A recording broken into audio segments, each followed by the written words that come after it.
Hello, this is RunningRobert, and today we're going to be talking about the Ironwood Pharmaceuticals IRWD third quarter 2025 summary. Today is the 11th of November 2025, and in the summary, we're going to be looking at the bullish and the bearish parts of the quarterly report. This is videos coming after pretty much I made a video late last week, didn't expect results, got results, and went from there. So, I generally follow Small Cap Pharma. I do games. I do a little bit of everything. So if you like what I'm doing, hey, please like and subscribe. It helps a lot, and thank you. Disclaimer is I bought the stock at $1.55. So looking at it in the 240, 230 range, very positive. I'm an amateur investor, and any advice given should be followed up by your own due diligence, and any information given is valid for today, the 11th of November. And this slideshow will not be updated, but as always, new news, new slideshow. So let's go ahead and just knock it out. Quarterly report. So we had collaboration revenues of $122 million, net income of $40 million, plus $48 million in cash from quarter 2 to quarter 3. So we had $140 at the end of the third quarter. We are still waiting on the FDA for the confirmatory trial information. And then, of course, we did get a label expansion just recently that, of course, is going to help with sales. So sales of Linzess, and we knew they were good. And, when we look at, they were $350 million. We took 122 of that. If you do the math and division, it's 38% and change. So 38, 39% is what we're getting for sales. If they can keep up with that kind of number, that would be incredible. So we'll be definitely looking at the fourth quarter numbers before our normal quarter one fall. So looking at the stock and looking at its history, there's always a fall on quarter one. It falls, and then it gets even better growth. So hopefully we can see that more of the same of that.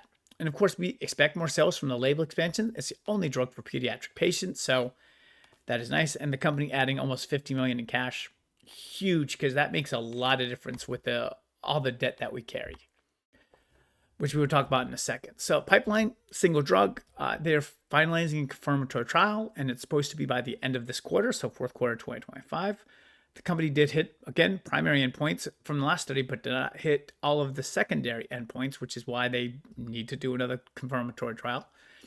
The previous trial, now, it took 3 years to complete. So if we start in the first half of 2026, if it is another 3-year trial, we will see the data in the first half of 2029. So them not giving us the information yet is still letting us wonder, because if you can cut that time in the trial to 2 years, then you might be getting approval at about the same time you're going generic. So again, that just kind of, you replace one drug with another drug kind of thing. So everything else. So again, Linzess will go generic in March of 2029. It's a single company, Teva, that will market to begin with. But of course, we know that with any drug over $1 billion, it is going to be generic to death. Company has $200 million in debt due in 2026.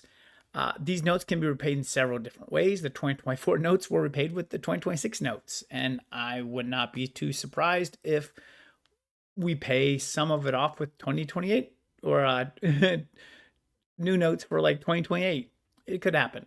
Company also has a credit facility with Wells Fargo with around $400 million taken out. There's a max of $550 million due at the end of 2028. So a lot of debt. So cash, again, $140 million, gain of about $50 million. The company expects $290 to $300 million for 2025. The company at the moment carries the $40 to $50 million in total expenses per quarter. It's like 46 and change, but we're just going to give you that range in there. Of course, the phase 3 trial, when it starts, is going to bring that number higher.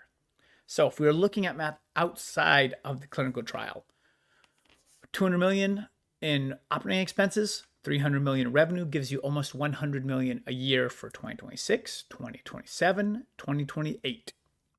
Those would give us $300 million on top of the $140 million is, almost $450, which is a fairly solid number, which again means we can take care of some of the debt with cash. We can probably put some with more notes and kind of go from there. So this is really why we're looking at what type of phase 3 they're going to need, how big it is, how long it's going to take. If they can really shorten it to a year and a half, then we have time to get the second drug off the ground running before Linzess goes generic. a lot of debt. We know that. If the company can repeat this quarter results and we're gaining $50 million a quarter, this is completely minor, because at that point, if you can gain that type of money per quarter, you're fine. Like, absolutely. You could spend $100 million on clinical trials and still have an extra $100 million. And yeah, you're pretty good. But again, we're waiting for the phase 3 to start to get a better understanding of the cash that we spent during the trial and how long it will go. So hopefully this gave you some good information. Thank you very much for watching and listening, and I hope you have a wonderful day.